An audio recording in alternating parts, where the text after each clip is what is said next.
We're going to say good morning now to MHA Gerry Rogers. Ms. Rogers, you're on the air. Hello, Bill. It's so nice to speak to you again. Hi, Gerry. I got a disclaimer before we even start. I've made no secret of the fact that you're one of my favorite persons in terms of not necessarily politics, but the tremendous creative and artistic contribution you have made to Newfoundland and Labrador, Canada, and the world. So I just want to start off by saying that because, I have admired your career greatly.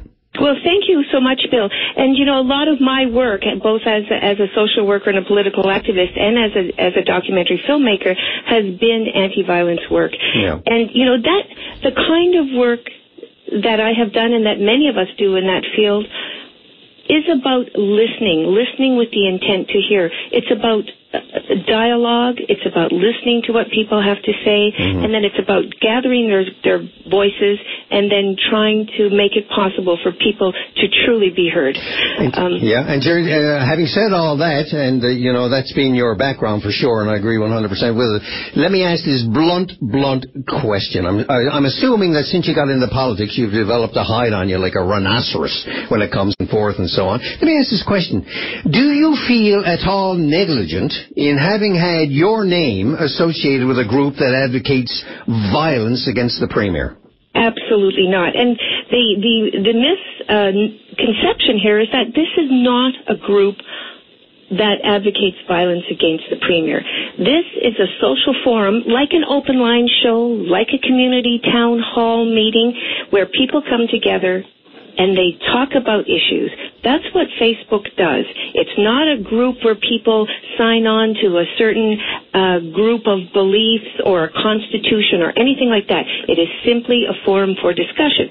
Now, it just so happened, among the 1,700 citizens of Newfoundland and Labrador who are part of that discussion group, that one person, maybe more than one, maybe two, I'm not sure, but for sure one person has made threatening posts, inappropriate posts.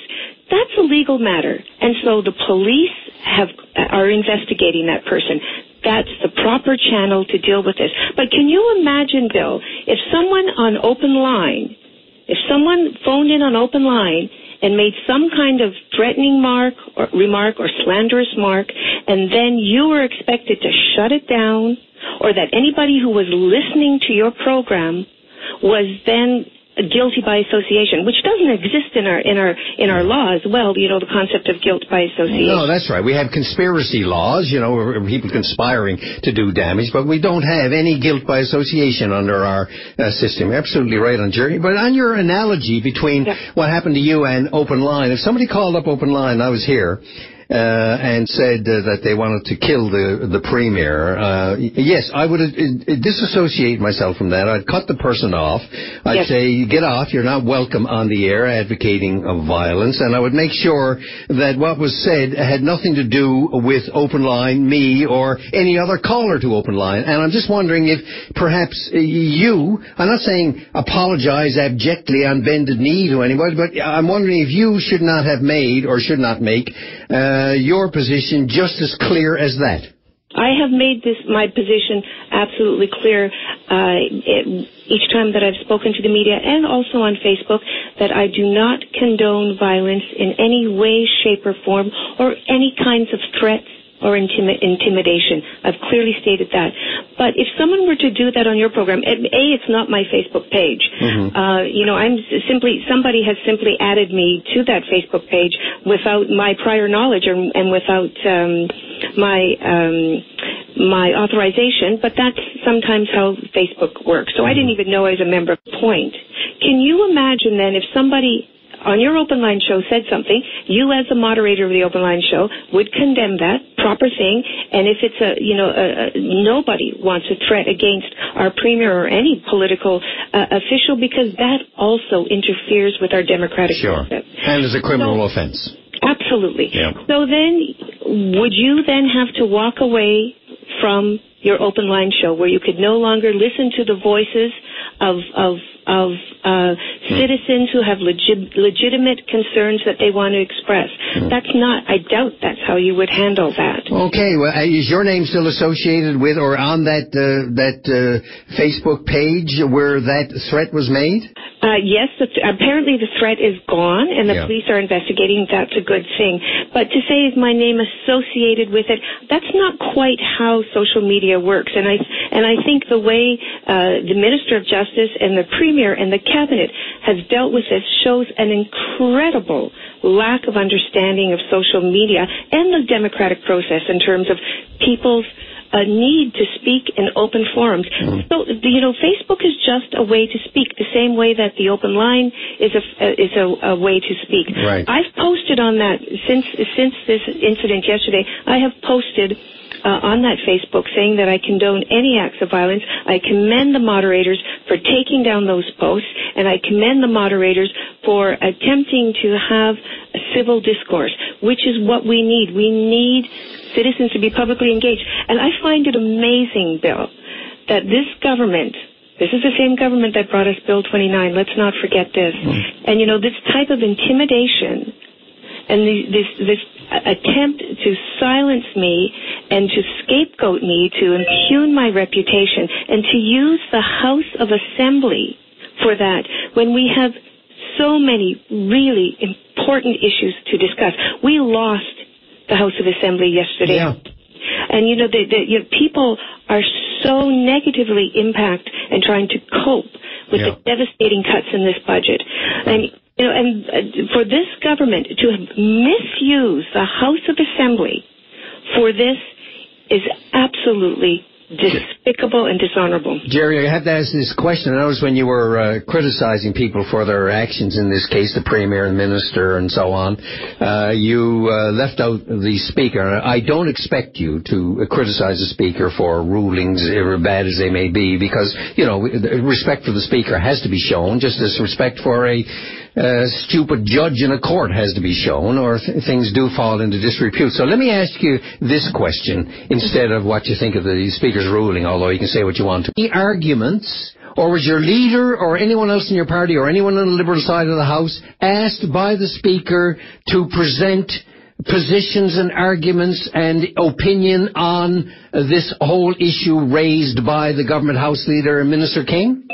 I tried on several attempts. I gave several attempts asking the Speaker to allow me to speak, and I was refused. I heard that. I heard the cut where you were trying to explain yourself, because usually the Speaker, maybe I'm behind the times in terms of democratic development. If so, I'm glad I am, because what happened yesterday struck me as being inordinately stupid when it comes to a democratic forum. And I'll say this, normally Speakers have asked in the past, would the member explain himself or herself and see what the reasoning was, or will say, will the third party leader or the House Leader for the Liberal Party, will you present your arguments for or against the motion or the request made by the government House Leader? Was any of that done yesterday? There was absolutely no opportunity for anyone to speak to this, aside from, I was astounded when I heard the point of privilege that the Minister of Justice read out in the House.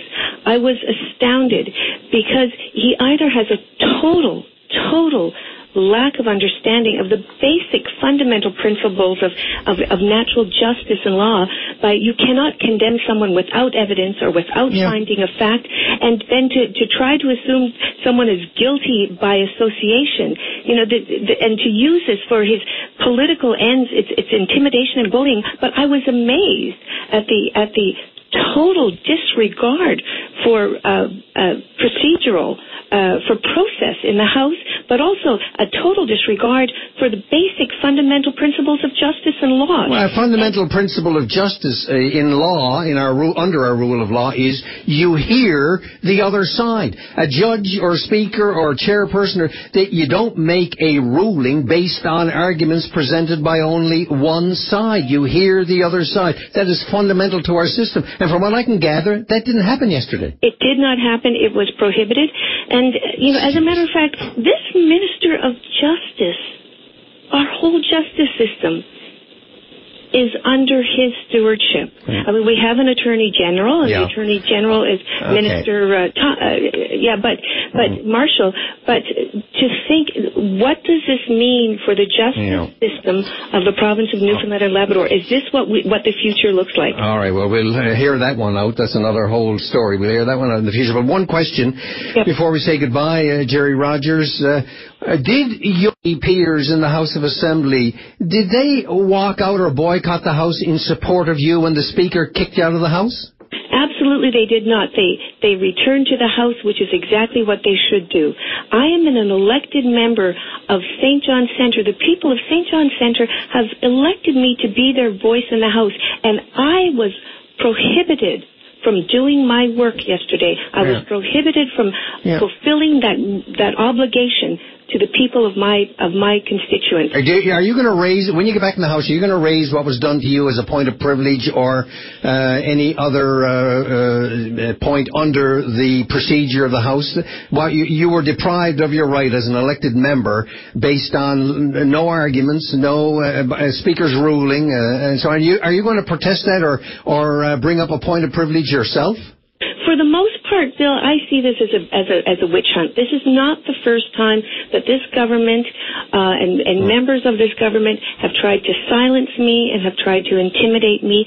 Okay. We have important issues, and I am going into the House today to raise the continued important issues that are affecting the people of my... And I don't think I really got an answer to the question as to why didn't your NDP colleagues in the House walk out in solidarity to you when you were removed from the House by the Sergeant-at-Arms? Because it was important that they remain in the House and do the work that we have all been elected to do.